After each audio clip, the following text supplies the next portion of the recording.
हरिओम हरिओम हरिओम। आज हम बात करेंगे गुजरात के एक अनूठे आध्यात्मिक संत जो अवधूति परम दशा को प्राप्त होकर भी एक आम इंसान की तरह जिए। इतना ही नहीं, जीवन भर सेवाव्रती रहे और मानव कल्याण के वास्तविक एवं अर्थपूर्ण कार्यों को करते रहे। पूज्य श्री मोटा इस नाम से गुजरात में सुप्रसिद्ध नडियाद के यह संत वाकई में मोटा थे। मोटा यानी बड़ा, महान। तो मोटा एक ऐसे महामानव थे जो जीवन पर्यंत अत्यंत विनम्र और धरती से जुड़े रहे। आध्यात्मिक लोगों के लिए सबसे बड़ी प्रेरणा बन सकते हैं, ऐसे श्री मोटा के विषय में लोगों को बहुत कम जानकारी है। लेकिन यह तो भारत का दुर्भाग्य है ही कि हम नकली गुरुओं के बाह्य परिवेश से, उनकी वेशभूषा तथा वाणी से आकृष्ट हो जाते हैं और असली संतों के आचरण तथा वर्तन को समझ नहीं पाते। तो मोटा के विषय में भी यही हुआ। खैर, मोटा शब्द का अर्थ गुजराती भाषा में बड़ा होता है, तो मोटा का अर्थ है बड़े। हालांकि वे स्वयं को छोटा साधारण जीव मानते थे। वे खुद को तृतीय पुरुष एक वचन में आजीव का संबोधन करते हैं। तो जो बड़े हैं वे मोटा है। बड़ा माने विशाल, महान, बृहद और सबसे बड़ा है, उसे ही तो ब्रह्म कहते हैं।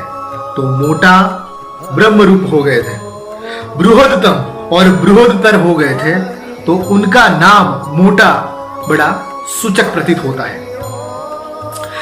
वैसा उनका नाम चुनीलाल भावसार था, लेकिन चुनीलाल के विचार और वर्तन में प्रकट मोटा तत्व का सम्यक विकास होने पर वे पूज्य श्री मोटा बन गए। तो आइए इस बड़े संत महान मोटा के विषय में कुछ जानकारी प्राप्त करते हैं। संत श्री मोटा का पूरा नाम चुनीलाल आशाराम भगत था।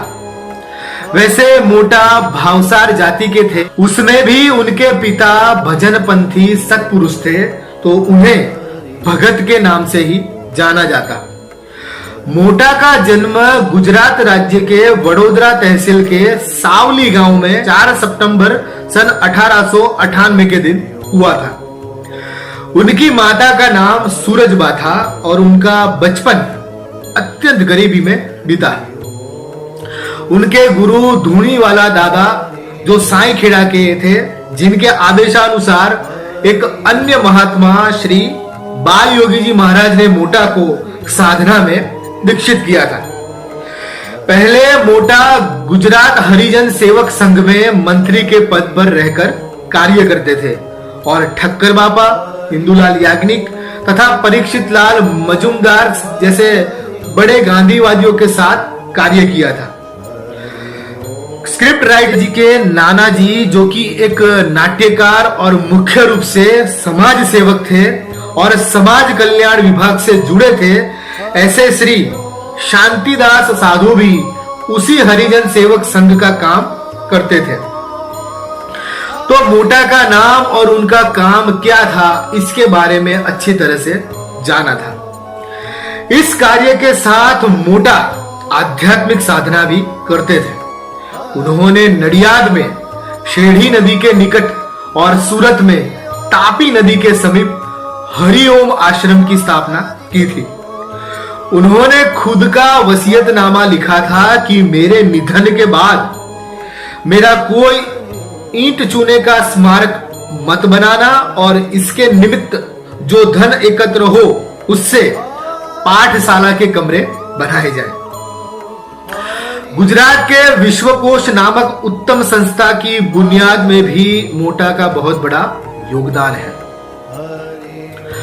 निवृत्ति मार्गी वेदांत की गहनतम अनुभूति अद्वैत भाव में स्थित होकर फिर चेतना का अवरोहण करते हुए लोक कल्याण में उस ऊर्जा का उपयोग करना, यह सभी गुरुओं को मोटा से सीखना चाहिए। आध्यात्मिक शक्तियां तभी सिद्ध हो सकती है जब व्यवहारिक जीवन में ठोस कार्यों द्वारा वह दिखे। मोटा में हमें ऐसे ज्ञानी और कर्मठ संत का परिचय मिलता है। भक्ति उनका केंद्रवर्ती विचार रहा, जिसे उन्होंने भाव शब्द के रूप में परिभाषित किया। मोटा का ईश्वर कोई देवता या मूर्ति तक सीमित नहीं था और ना ही उनके भाव की अभिव्यक्ति किसी भाषा विशेष या शास्त्र विशेष से बंधी थी। मोटा गुजरात के गद्य और पद्य साहित्य के स्वतंत्र सर्जक थे, जैसे कि रंगअवधूत जी।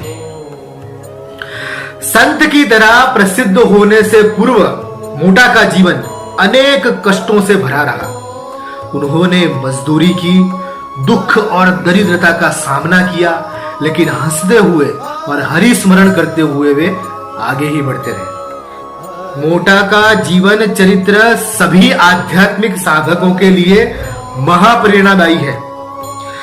मोटा सबसे पहले गांधी जी के प्रभाव में आए और गांधी जी द्वारा स्थापित दलितोद्धार की प्रवृत्ति में वे जुड़े थे, जिसकी हमने बात की। गांधी जी ने 1921 में उनकी कॉलेज में एक भाषण दिया, जिसमें उन्होंने विद्यार्थियों को देश के लिए बलिदान देने की प्रेरणा दी और उसके प्रभाव में मोटा ने देश सेवा हेतु करियर की चिंता छोड़ कॉलेज का त्याग किया। उस समय बड़ोदरा कॉलेज छोड़ने वाले प्रथम 2 विद्यार्थी थे, मोटा और पांडुरंग वड़ामे, जो बाद में रंगअवधूत महाराज के नाम से प्रसिद्ध हुए। उनके जीवन दर्शन के विषय में हमने हमारी इस चैनल पर वीडियो अपलोड किया है, जिसकी लिंक आपको इस वीडियो के डिस्क्रिप्शन बॉक्स में भी मिल जाएगी। इस 2 समकालीन संतों की मैत्री अद्भुत थी। कॉलेज छोड़ने के बाद थोड़ा समय व्यतीत हुआ कि गुजरात विद्यापीठ में मोटा ने प्रवेश किया, लेकिन पुनः गांधी जी के कहने पर उपाधि प्राप्त करने का मोह छोड़कर फिर से शिक्षा छोड़ दी। यह एक साहस था, जबकि मोटा के लिए पढ़ाई और नौकरी अत्यंत आवश्यक थे। गांधी जी और विवेकानंद जी के बाद भारतीय संस्कृति में धर्म और अध्यात्म का अर्थ बदल रहा था। अब तिलक, माला, टोपी मस्जिद नहीं, लेकिन सदाचार और सत्कर्म तथा वास्तविक धरातल पर कुछ ठोस सिद्ध करना ही धर्म की पहचान बने थे। और 1-2 घंटे के कर्मकांड से आगे समग्र जीवन को ही साधना बनाना आध्यात्मिक कहलाए जाने लगा था। मोटा जैसे अनेक ऐसे संत जो उस जमाने में स्नातक कक्षा का अध्ययन कर रहे थे, उनमें अध्यात्म की ऐसी बुद्धिगम्य व्याख्या ही स्वीकृत की जाती थी। खुद मोटा भी सच्चे समाधिस्थ अवधूत गुरुओं को नहीं मिले थे, तब तक उन्हें समाज के ऊपर बोझ रूप मानते थे। 1923 में अवधूत बाल योगी जी महाराज से दीक्षा प्राप्त करने के बाद मोटा की आध्यात्मिक साधना का आरंभ हुआ। अभय पद की प्राप्ति हेतु वे रात्रि के दौरान स्मशान में रहते और ऐसी भयंकर जगहों में सोने चले जाते। लंबे समय तक भूख सहन कर उस पर विजय प्राप्त करने के लिए भी मोटा ने साधना की थी। काम विकार के शमन हेतु महीनों तक अपनी चारों ओर उपलों की ज्वलंत धूनी रमाए बीच में बैठकर मोटा साधना किया करते। नम्रता की साधना हेतु वे खुद अज्ञानी और मूढ़ की तरह वर्तन करते, जैसा कि हमने जैन मास्टर के बारे में सुन रखा है। वैसे मोटा की इन सभी साधनाओं में एकांत ही केंद्रस्थ था। परिवार ने दबाव डालकर उनकी शादी करवाई, लेकिन शादी के मंडप में ही वे समाधिस्थ हो गए। साधना से ही संलग्न हो चुके मोटा के लिए शादी ब्याह का कोई अर्थ था ही नहीं, और इस समय के दौरान उन्होंने कई संतों से भेंट की, जिन्होंने मोटा को आध्यात्मिक रूप से विकसित होने में सहयोग किया। सन 1934 में सगुण और सन 1939 में उन्हें निर्गुण ब्रह्म का साक्षात्कार हुआ और अब मोटा वाकई में मोटा बन चुके थे, एक मुक्त आत्मा, एक बृहद चैतन्य। हालांकि उन्होंने कभी स्वयं को मुक्त ना रखते हुए हर क्षण समाज हित की चिंता की और जीवन पर्यंत लोगों के लिए अर्थपूर्ण कार्यों में खुद को समर्पित कर दिया। उनका एक जीवन मंत्र था कि मुझे समाज को खड़ा करना है। गुजराती में कहे तो मारे समाज ने बैठो करवो छे। उन्हें जो अंतिम अध्यात्म बोध हुआ था वो यह था कि मैं सर्वत्र विद्यमान हूं। उस सर्वत्र व्याप्त चेतना का वाहक बनते हुए मोटा नामक जीव ने सतत भारतीय समाज को जागरूक करने के लिए कार्य किए। मौन मंदिर का निर्माण या आध्यात्मिक क्षेत्र में मोटा का एक अनोखा प्रदान रहा। अपने नडियाद एवं सूरत के आश्रमों में उन्होंने इन मौन मंदिरों का निर्माण करवाया था। दरअसल वे मठनुमा कमरे होते हैं जिसमें साधक के प्रवेश करने पर उसके द्वार बाहर से बंद कर दिए जाते हैं। अंदर बिजली, पानी, शौच स्नान के लिए व्यवस्था, पूजा तथा अध्ययन के लिए आवश्यक सुविधाएं उपलब्ध होती है। लेकिन आप मठ से बाहर नहीं आ सकते और ना ही किसी अन्य व्यक्ति से मिल सकते हैं। समय पर भोजन एक खिड़की में से दिया जाता है। एक हफ्ते या उससे अधिक समय तक साधक बिना किसी अन्य व्यक्ति के संपर्क के उसमें एकांत साधना में रत रहता है। जब आत्म साक्षात्कार या परम शांति ही जीवन का एकमेव लक्ष्य बन जाए तो यह एक अनोखा उपाय गुरु द्वारा उन्हें मुमुक्षुओं के हितार्थ करने को कहा गया था, जो मोटा ने बखूबी निभाया। कहते हैं कि 21 बार 21 दिनों तक यह साधना करने पर सबको वह अनुभव होने की संभावना है जो अद्वैत साक्षात्कार मोटा को हुआ।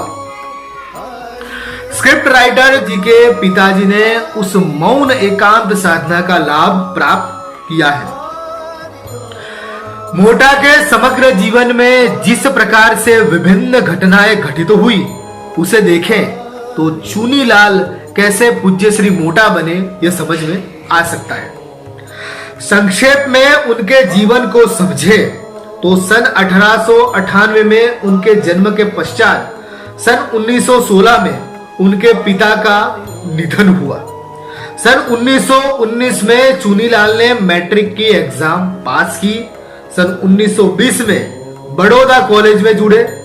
सन 1921 में कॉलेज छोड़ दी। उसके बाद गुजरात विद्यापीठ में प्रवेश किया और उसी वर्ष गुजरात विद्यापीठ का भी त्याग और फिर हरिजन सेवक संघ के कार्य में जुड़ गए। सन 1922 में फेफड़ू नामक श्वास संबंधित बीमारी के चलते जीवन से तंग आकर चूनी जी आत्महत्या का एक असफल प्रयास करते हैं। सन 1923 में तुझचरणे एवं मनने की रचना की। उसी वर्ष अवधूत बाल योगी जी द्वारा दीक्षा प्राप्त की और सन 1926 में शादी के मंडप में समाधि का अनुभव किया। सन 1928 में प्रथम हिमालय यात्रा की। सन 1930 से 32 साबरमती, विसापुर, नासिक और यरवड़ा जेल में चुनीलाल रहे, जिसमें उनका हेतु सेवा नहीं अपितु साधना का रहा, चूंकि जेल एकांत के लिए उत्तम थी। यहां हमने अपलोड किए अन्य संतों जैसे स्वामी चिन्मयानंद और श्री अरविंद की एकांत और मौन साधना में भी जेल का विशेष महत्व है। लोकमान्य तिलक की तरह मोटा ने भी जेल में ही सरल गुजराती भाषा में गीता का विवरण लिखा। सन 1934 से 35 में हिमालय में मोटा अघोरी बाबा के पास गए। उसी दौरान चैत्र माह में मोटा धुनी रमाते हैं। तत्पश्चात नर्मदा के तट पर नग्न दिगंबर रहकर साधना की और शिरडी के साईं बाबा के प्रत्यक्ष दर्शन किए। आखिरकार चुनीलाल मोटा बने और सन 1939 में रामनवमी के दिन काशी में उन्हें निर्गुण ब्रह्म का साक्षात्कार हुआ।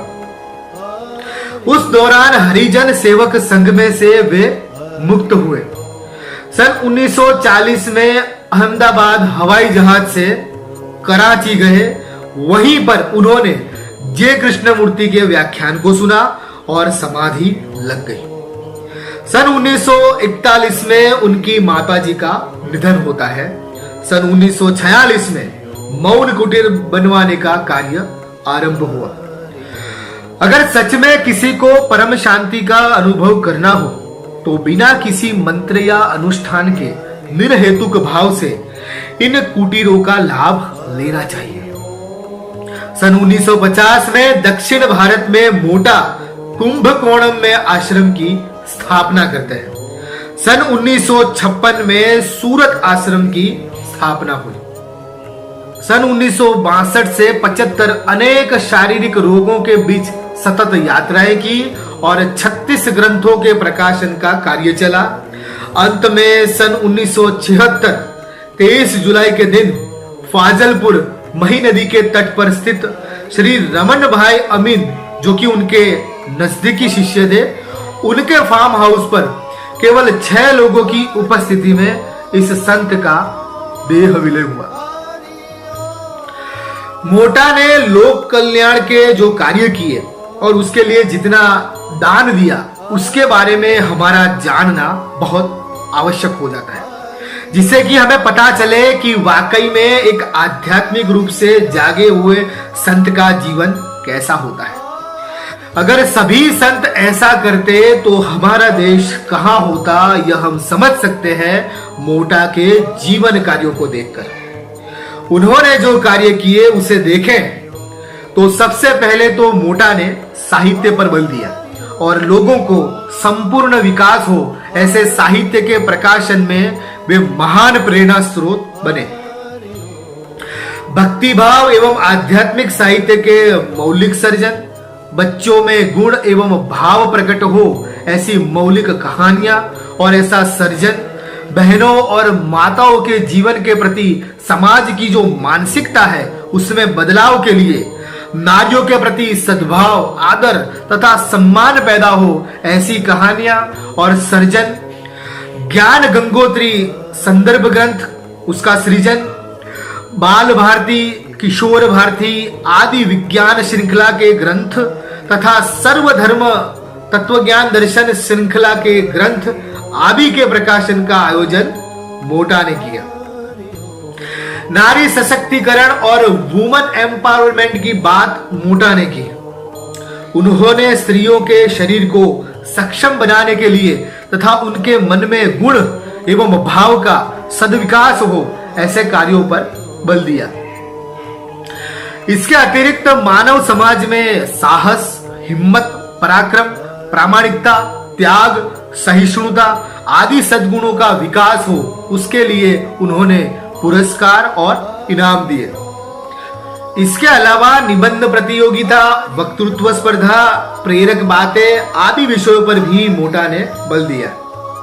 पुराने समाज उपयोगी स्थानों का पुनर्गठन, समाज सेवी संस्थाओं को सहयोग देना, निम्न एवं शूद्र वर्ग की बच्चियों को हाई स्कूल में पढ़ाई में प्रेरणा देना, छात्रवृत्ति या स्कॉलरशिप, खेड़ा जिले में अस्पृश्यता निवारण के कार्य और उनमें अच्छा कार्यक्रम हो तो उसे हर वर्ष रजत पदक देना, यह सब उन्होंने किया। नडियाद, राजपीपड़ा और सूरत में मोटा ने स्नानागार निर्माण के कार्यों में सहयोग दिया। तापी नदी और नर्मदा नदी में तरण प्रतियोगिता, अखिल हिंद समुद्र तरण प्रतियोगिता, राज्य स्तर के होली प्रतियोगिता और मैराथन दौड़ रेस प्रतियोगिता की योजना में भी उनका योगदान रहा।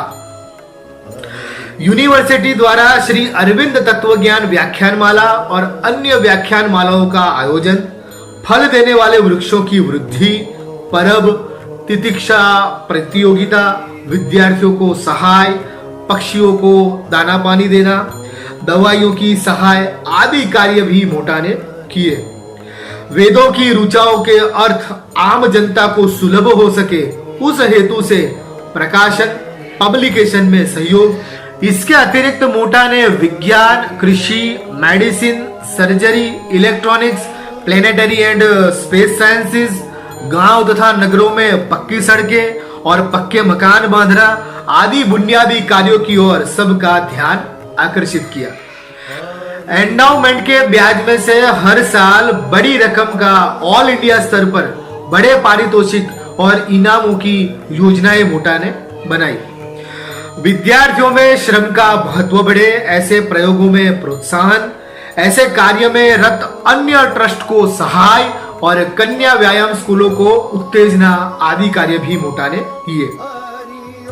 हाई स्कूल के छात्रों के लिए साइकिल मुहैया करवाने से लेकर और दौड़ स्पर्धा में इनाम। इसके अलावा मोटा ने पर्यटन स्थलों, पर्वतारोहण के स्थलों, बोटिंग, पैदल प्रवास और खेलकूद द्वारा गुजरात की सभी यूनिवर्सिटियों के विद्यार्थियों में साहस, हिम्मत, निर्भयता आदि गुणों के विकासार्थ विभिन्न ट्रस्ट और योजनाएं मोटा ने की। संगीत, वाद्य, नृत्य और चित्र जैसी ललित कलाओं की प्रतियोगिता का आयोजन और उसके लिए वार्षिक इनाम महोत्सव का आयोजन भी मोटा ने किया। ब्रिटिश एनसाइक्लोपीडिया की तर्ज पर हिंदी वर्णमाला के मुताबिक कोश का प्रकाशन, उसकी ग्रंथ श्रृंखलाएं और गुजराती साहित्य कोश के कार्य में मोटा बड़े प्रेरक रहे। गुजरात स्टेट लेवल की सभी यूनिवर्सिटियों के विद्यार्थियों के लिए विभिन्न विषयों की प्रतिभा खोज प्रतियोगिता और उसके विकास हेतु परीक्षाएं, इसके अलावा रामायण, महाभारत, भागवत आदि ग्रंथों की त्रिरंगी चित्र सहित और सरल शैली में वार्ताओं का प्रकाशन, उसके ट्रस्ट के निर्माण आदि कार्यों में भी मोटा व्यस्त रहे। गुजरात लेवल पर किस्म किस्म की कृषि संबंधित बातें, बागायत, रेशम, समुद्र शास्त्र, पुरातत्व विद्या, biogeo cell chemistry, botany plant pathology, tropical diseases, engineering और टेक्नोलॉजी के विषयों, रंग एवं उससे संबंधित कार्य, प्राणी विज्ञान शास्त्र आदि विभिन्न विषयों की गुजरात की भिन्न भिन्न यूनिवर्सिटियों द्वारा स्पर्धात्मक पारितोषिक योजनाएं भी उन्होंने की। इन सभी कार्यों के लिए 1962 से 1976 तक पूज्य श्री मोटा ने 1 करोड़ रुपये समाज से लेकर उन्हें उत्तम कार्य के रूप में दुगना तिगुना कर दिया। 23 जुलाई सन 1974 के दिन उनका निधन हुआ। कुछ अन्य बातों के साथ हम इस विषय का समापन करते हैं। एक एजी भट्ट भी मोटा को समर्पित भक्त हुए, जिनके सुपुत्र और अध्यात्म जगत के जानकार लेखक कार्तिकेय भट्ट जी के साथ संवाद में उनके पिताजी द्वारा पहचाने गए मोटा को समझने का मौका वक्ता को अर्थात मुझे मिला। हमारी कॉलेज के ही एक उत्तम भूतपूर्व प्रोफेसर रमेश भट्ट भी मोटा के ज्ञान और उनकी निर्मल संत प्रतिभा से प्रभावित थे। रमेश भाई ने एक सुंदर प्रसंग का वर्णन किया था कि एक बार मोटा को उन्होंने अपने घर में सेवा करने तथा मार्गदर्शन लेने हेतु निमंत्रित किया था। तब उन्होंने श्री मोटा को एक सवाल पूछा था कि पति पत्नी के बीच वैयक्तिक प्रेमादर के आदान प्रदान से ज्यादा दूसरे लोगों की बातें और दूसरों की निंदा ही बातचीत का विषय बन जाए, उसे रोकने के लिए क्या करें। मित्रों, मोटा लकीर के फकीर साधु नहीं थे। हमें वो पहले से एक मनोवैज्ञानिक और मौलिक चिंतक तो लगे ही है। वे धर्म को समर्पित थे, लेकिन धर्म का उनका अपना मौलिक अर्थ है। मोटा ने कहा कि जब भी दूसरों की बात शुरू हो तो आप में से पति या पत्नी जिसे भी इस पर ध्यान जाए कि बातें गलत ट्रैक पर चली गई है, वो दूसरे को मौन का इशारा करे और इशारा पाते ही सजग होकर तुरंत उस पर निंदा की बात को छोड़ दे। ऐसा करने से उनके बीच प्रेम और आदर का संबंध घना होगा। तो ये थे मनोवैज्ञानिक मोटा। एक और सज्जन इंदु भाई गुरु कृपा गेस्ट हाउस अहमदाबाद वाले भी मोटा के एक अनन्य भक्त हैं। मोटा उन्हीं के वहां उतरते और रहते हैं। उन्होंने बहुत कोशिशें की है इस विचार को जीवंत रखने की, उनके मिशन को आगे बढ़ाने की। गुजराती में आध्यात्मिक साधना विषय को लेकर हरि भाव नामक एक सामयिक हर माह निकलता है, जो एक अच्छी बात है। लेकिन मोटा जैसे ससंकल्प सिद्ध योगी के अनुयायी के रूप में यह करना पर्याप्त नहीं है। प्रजा में ज्ञान विज्ञान के प्रसार प्रचार और मनुष्य में गुण तथा भाव के विकास में जिन्हें इतना रस था, ऐसे गुरु का सच्चा शिष्य बनना वाकई में हमारी कड़ी परीक्षा बन जाता है। एक हमारे मित्र बाबू भाई रामी थे जो इस स्तर की सोच रखते थे और मोटा को जैसे वे थे वैसे प्रस्तुत करने की चाह रखते थे। आज उनके पुत्र नितिन भाई उस मुहिम को आगे ले जा रहे हैं। यह एक प्रशंसनीय कार्य है और हमें साथ मिलकर उसे विकसित करना चाहिए, ऐसा मुझे लगता है। हमारे हरिवदन भाई भावसार सर, जो कि प्रोफेसर छिकड़ीवाला के नाम से प्रसिद्ध है, उन्होंने मोटा की कई किताबों का अंग्रेजी में अनुवाद किया है। पारिजा हरि शेर दलाल के सौजन्य से वे किताबें प्रकाशित हुई है और यह भी अपने आप में एक साधना कर्म है, ऐसा हमें हरिवदन भाई के सहवास में अनुभव हुआ है।